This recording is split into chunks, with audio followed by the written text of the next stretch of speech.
اتفضل يا صالح الحال يا رب. الحمد لله جالنا زبون أخيرا مريض عشان يكشف عندنا. الحمد لله، اتفضل. السلام عليكم. وعليكم السلام ورحمة الله وبركاته. أهلا يا ابني، اتفضل. يا دكتور الحقني يا دكتور، بطني بتوجعني أوي يا دكتور. خير يا ابني، ربنا يشفيك ويعافيك. خير، انت أكلت ايه الأول؟ قولي وعرفني. أكلت طعام فاسد يا دكتور.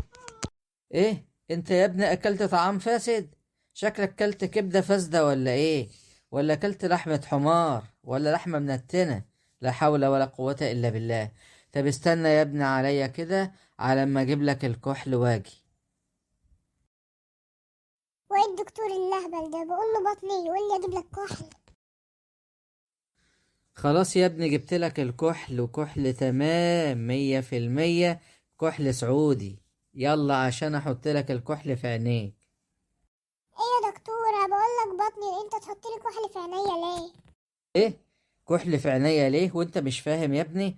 ايوه، انا هحط لك كحل في عينيك عشان الطعام الفاسد تشوفه كويس وما تاكلوش تاني.